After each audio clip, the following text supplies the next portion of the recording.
The White House admits President Biden took stolen money from FTX for his campaign and says he won't be giving the money back. Is the Federal Reserve purposely trying to crash the economy and your retirement accounts? More damning details about the media-led cover-up of the Hunter Biden laptop story come out, and election specialists say Governor Gavin Newsom of California is secretly preparing to run for president. Thank you so much for liking and sharing these videos. It really helps me out as a small news organization here on YouTube. President Joe Biden has been criticized for accepting campaign donations from disgraced FTX founder Sam Bankman-Fried, one of the largest Ponzi schemes ever in the world. Now, Biden's press secretary was questioned about if Biden will return the donated money, but she stated that she could not speak about it. Fried donated $40 million to the Democrat Party in order to get people elected, and it's just now come out that President Biden was one of those. Now, I'm having a really hard time believing that the President of the United States is not planning to return stolen money. I mean, I'm shocked. Other Democrats in Congress are chiding their cohorts, saying, how does giving money to charity in any way help the people that had their life savings stolen from them? Now you're forcing these charities to accept stolen money, dirty money. Dirty money to a good cause is not good, right? Now, I'm sure there's people that don't know what to do, but the bankruptcy courts will come for this money. And if you're trying to look magnanimous by donating to charity, you're making yourself look bad and you're making the charity look bad. Like, oh, hey, yeah, we're from the Salvation Army. We accept stolen money. That's what they're doing, right? So these people are trying to get this guilt off their chest and this money away from them, but the bankruptcy courts will come for it. And instead, they're now making these charities look bad. But as of right now, President Biden's White House is saying he's not returning the money. Now, ever since Elon Musk bought Twitter, he has been on high alert that his life or his family's life might be in danger. Well, just last night, someone followed a car that had his son in it. The person blocked the car from moving and climbed on top of the hood.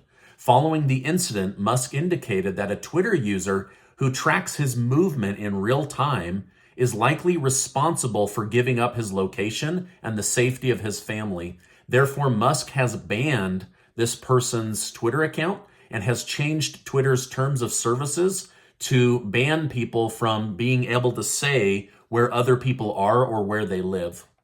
While safety is a big issue for him, funding the $45 billion acquisition of Twitter is not an easy task. Musk has sold $3.6 billion of Tesla stock to help cover the bill.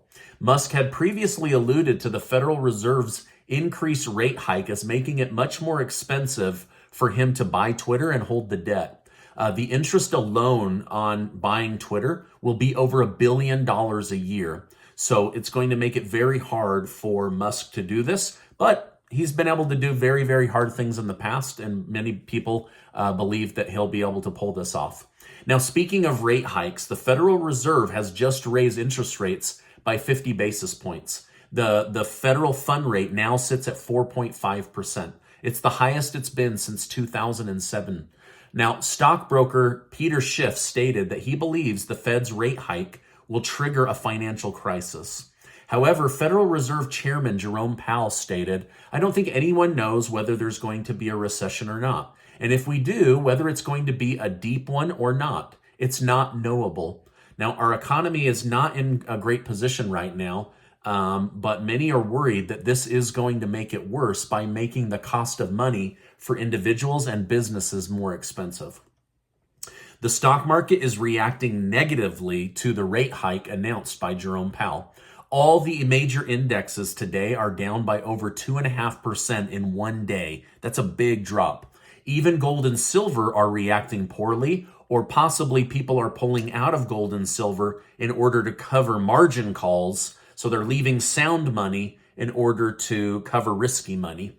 Oddly enough, Bitcoin and Ethereum were only down about 1.5%, but they may not have had more to go down since they've already taken a hit because of Sam Bankman-Fried and the FTX scandal.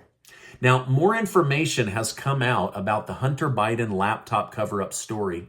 According to reports today, the director for the National Intelligence, this is the person that knows more about national security than even a sitting president, told media outlets the Hunter Biden laptop story was not Russian disinformation, that it was a true story, and that the laptop had been left by Hunter Biden at a repair shop, so it wasn't stolen and it wasn't hacked. Now, the laptop has horrible images, drug use, details of illegal foreign business dealings, and ample proof that Hunter Biden and James Biden, the president's son, were milking then Vice President Biden's name in order to get billion-dollar deals from Ukraine and also from China. This is when the media decided to write a story about this being fake news. This is when 50 former intelligence officers signed a sworn affidavit that this story was false and that it was Russian propaganda to smear then presidential candidate Joe Biden while running for president. But they knew for a fact that was a lie. The director of national intelligence knew this was all a lie. No wonder people don't trust the news and the media today, right? Like, did you know that people trust car salesmen more than U.S. media? Pretty sad, right? Yesterday, I reported that former President Donald Trump said he had a major announcement coming out today. Well, it was an announcement, but I don't think it was major. Trump is selling basically like superhero baseball cards of himself in order to raise money to run for president. I don't know what to think of this. A lot of people are saying, even people that like Trump are saying, dude, like, this is not a major announcement. This is just your way of raising money. Just say that you're going to raise money in a different way. Anyway, that was the big announcement that I told you I would tell you about. Now, in the wake of the Twitter files, Trump has stated that he will be making some changes if he becomes president again. He stated, "I will sign an executive order banning any federal department or agency from colluding with any organization, business, or person to censor, limit, categorize, or impede the lawful speech of American citizens. I will then ban federal money from being used to label domestic speech as misinformation or disinformation." So basically he's saying he will build a wall between the federal government and social media platforms. Senator Rand Paul has called out Republicans for lying to their voter base. He said, based on the pork Republicans are putting in this end-of-year spending bill and the pork they're allowing opponents of the Democrat Party to put in, the Republican Party can no longer call itself fiscally conservative. He said this is a big lie. The party says vote for us because we will be wise with taxpayer money, but then they spend billions and allow billions of taxpayer dollars to go towards earmarked bills and basically just pork, right? I mean, think how much wasteful money is going into this end-of-year spending bill, and they purposely put pressure on these members of Congress so that they don't miss out on Christmas with their family. The whole thing is an organized crap show. But anyway, he's coming out against his own party for this hypocrisy. New data shows 59% of Democrats want Biden to not run for president in 2024. They want new leadership. Now, I'm curious to know from you who you think is going to step up and run either against Biden or if Biden sits it out as the Democrat nominee. I think Governor Gavin Newsom of California is quietly gearing up to run. It's come out that Gavin Newsom has visited the southern border and has openly talked about it being a crisis. He also has said publicly that illegal immigration is about to break the state of California. He said he loves that California is a sanctuary state and they will do all they can, but there's only so much taxpayer money to go around and that it is breaking the state of California. Now, many see this as Gavin Newsom starting to build his campaign to take on Joe Biden.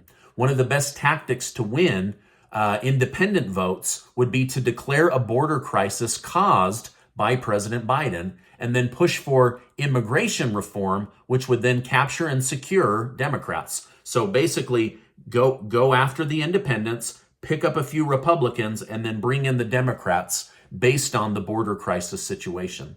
Now, Gavin Newsom has officially visited the border more than Kamala Harris and Joe Biden combined. President Biden is giving $55 billion of American taxpayer money to the continent of Africa as a way of saying sorry for being involved in slavery.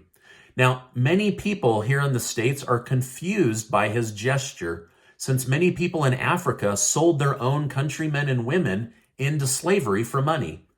And now they're saying, why isn't Biden giving descendants of slaves here in the United States that $55 billion? Why is he giving it away to Africa? Now, let me know your thoughts down below. What we know so far is that President Biden is one of the most generous presidents we've ever seen. I just wish he would use his own money and not taxpayer money. But what do you think about this? He's now saying we're giving $55 billion of reparations to the continent of Africa and not to the ancestors of people that were involved in slavery here in the United States. I mean, it's crazy, but this is what's in the news today. Let me know your thoughts down below.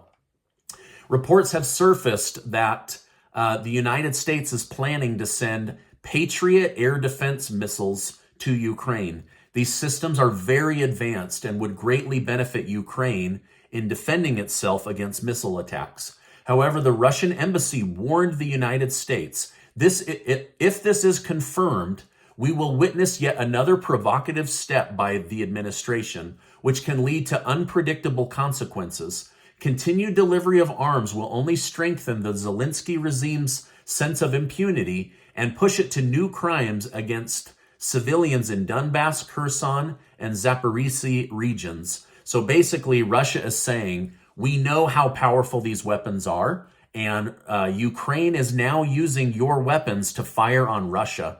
If you send these, we will consider it an escalation of provocation, and basically saying we cannot predict what kind of consequences will come out of this. So it is escalating the war between NATO and Putin if they send in this missile defense system. Now, this is my update for today. As I know more, I will definitely come on and share more with you. It's almost December 18th, and Casey and I are going to be giving away $15,000 in cash to help 25 winners right here in our YouTube community. I'm going to leave a link below. It only takes about 20 seconds to go get your name entered to be one of the winners. It will end on the 18th, and then we will pick the winners and get that money out before the Christmas holiday. Now, I want to remind you before you leave that you are amazing, and I appreciate you being in my community. I'm so glad that you guys like the channel. Thank you so much for the likes and for the subscribes and for the shares. It means a lot to me. Before you go, make sure to check out this super important video and get subscribed to the channel. Hey, I appreciate you stopping by today, and I will see you on the next video.